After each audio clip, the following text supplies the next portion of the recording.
always honest on this channel, and so it gives me extra special pleasure when I get to tell you that I really like a song by a band who I've kind of been back and forth on a bit recently. Yes, it's the breakout super success of ATARASHII GAKKO, and you know what? I really enjoy their just released song JANIANDAYO, and I'm going to break down why in all of its comparative glory, so let's get into it.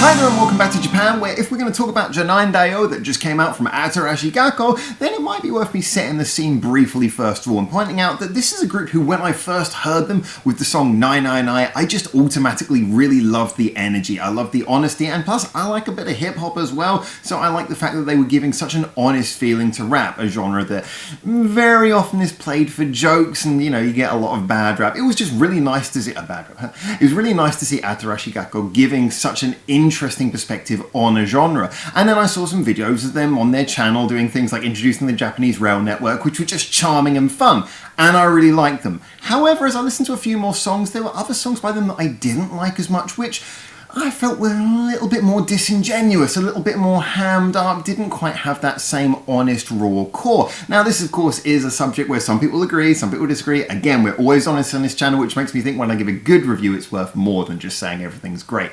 But it was probably worth pointing out that a lot of the songs that I preferred, ones like 999, were ones where other people were like, oh, I'm not so sure about that. And ones where people loved them, like Pineapple Kryptonite, were ones where I was like, I'm not so sure about that. So let's see if you guys agree with me on JANIANDAYO. First of all, let's talk about what this song is, and then I'll explain why it's great.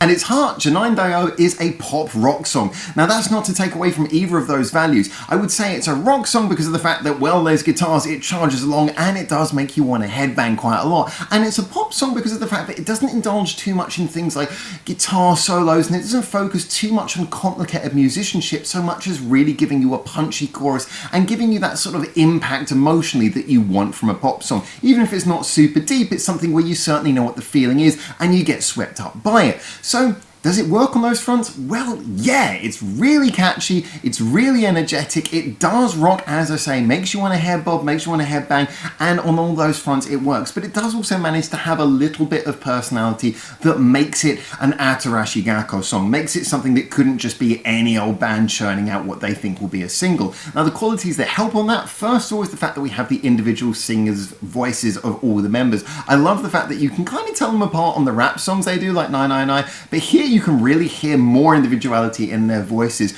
in this rock setting. I like the fact as well that all of the singers seem to get a good sort of chance to put their voices out there. There's a nice range of voices on display, and they sing really well. We're not used to hearing them sing so much. We do have, admittedly, the very good chorus from Pineapple Kryptonite, but unless you listen to more of the album tracks, I'm someone who's more been following the singles thus far. Yeah, this is one of the first times I've really got to hear them sing, and they sing really well. They got a great performance, beautiful lungs there. When it comes down to the song itself though, although it might be a fairly simple straight shooting pop rock song going for that catchiness, also, like I say, it's got that energy where it kind of feels honest, as the best ATARASHII GAKKO songs do. Even when there's humour, they feel like they come from a heartfelt place where there is a kind of a youthful, I know they're not teenagers despite the outfits, but there is a sort of teenagery youthful angst coming out of it that beautifully again encapsulates one of the things that ATARASHII GAKKO at their best do. And a third little point as well, I like that the second verse had a bit of a sort of breakdown where the guitars back off and you get a bit of a sort of a pop feel to it, because ATARASHII GAKKO at their core have a lot of songs that are not quite so rocky. So that's another thing that's worth pointing out about this song.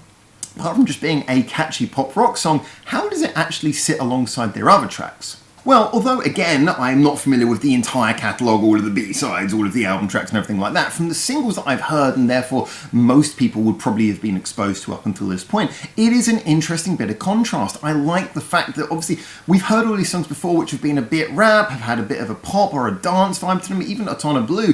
It was kind of going into a bit of a more old school vibe, but it was still heavily leaning on the synthetic side. This is a song that does feel quite different from what we've heard in the sort of singles realm from this group before, and therefore it's a nice complementary feature to their sound. But again, it sounds like an ATARASHII GAKKO song. Admittedly, if I just put this on without knowing who it was, I wouldn't immediately guess ATARASHII GAKKO, but hearing it alongside their other songs, hearing it in a playlist of their other songs, again, it hits all the right things. It is not the deepest dive into rock, in the same way that 999 is not the deepest dive into hip-hop, but it's a respectful dive into it. It's a dive that knows how to get the most out of it, in the same way that 999 is all about message, all about rhythm, and all about giving space for the lyrics to come across with a bit of flow. This is about having a punchy chorus, about having a sort of a catharsis in its energy, about rocking, and it does that very well. So again, it sits nicely in their portfolio of songs that I've thus heard, whilst also being a little bit different as well. But that brings us on to a very important next point. What does it mean for the future? Well, this is a slightly contentious point. I don't think anyone really has the answer for this thus far, but I've always had this feeling, really, the more I've been getting into ATARASHII GAKKO at least, that one of the things, and I've mentioned this on my live streams as well, one of the things that kind of I feel is not necessarily in their favour is being too robotic in the kind of rebellious feel. Sometimes, like they had that video recently which was the announcement for this album, it was kind of funny, but they were all sort of played off in a slightly robotic way, answering every single question the same. And for me, that joke didn't really land, and sometimes leaning into that kind of humour doesn't always work. However, having a slightly unusual sense of humour is not a bad thing. I think it's about the balance. This is another reason why, like I say, 999 works for me, because of the fact that it feels like it's coming from a genuine place, even if it's somewhat over the top. And this is one of those songs that for me takes them in that direction. Yes, the announcement of the album, I didn't really find it funny. It didn't really do anything for me. The video they did where they were introducing the Japanese rail network, that was funny because there was a bit of personality. You could see them being irreverent. They did another video where I think they were just answering questions and they were sort of cycling around. Funny again. I look at something like Pineapple Kryptonite. It feels like a sort of forced obnoxiousness to me, which is one of the reasons I didn't like it. I know, press dislike now. But, you know, for me, there is a balance to their whole sound. And it's important for the future, because if you do something which seems too rigid, too scripted, too much with a presented personality, there is a length to which you can take that. If you're always being deliberately really stoic, and it's very clearly an act, it's not going to take you into a whole lifetime career. I think they need to have the balance, and songs like this have this. You see the video, they're irreverent, they're a bit crazy. You hear the song, there is that passion, but for me, this is an example of a good future for them. We often talk about Band-Maid, and apologies if you're not a Band-Maid fan, you might get bored of hearing about them all the time, because I know they've talked about a lot online. But we talk about Band-Maid a lot on this channel, and one of the things I say about them is you can take someone like Miku, or someone who's got a big personality, and it's very easy to say, okay, well, that's not real. But the reason why that works is because it feels like an amplification of the people they really are. And ATARASHII GAKKO, when I enjoy them, is when I feel like that's just a real person turned up to 11, turned up to 15 in their case. And yeah, so I hear songs like this and I enjoy it. So in conclusion, yes, this has dissuaded some of my concerns about ATARASHII GAKKO. I know they're going to be popular regardless of what I say. No one cares what I think. I did like Autona Blue. I thought it was good. I think it was kind of retro, so it didn't feel like it was necessarily pushing them forwards. And some people could say pop rock is kind of retro as well. But this, to me, feels like a good contemporary song in most senses. Pop rock is very, very popular still in Japan, even if not so much in the West. It feels like a song that definitely is moving them in the right direction. It's catchy. I've got it stuck in my head, which is a great sign. It's full of the personality that I want from ATARASHII GAKKO without too much of going into a deliberately, I keep on using the word obnoxious, which seems a little bit over the top, but, you know, hamming up the stoicism too much.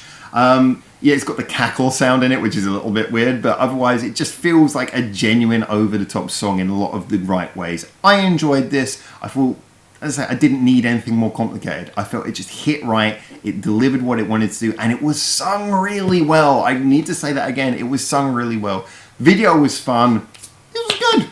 I enjoyed this. I could listen to this on repeat play. Again, it doesn't need to be super detailed or complicated because it was just fun and effective and it felt genuine and it was catchy.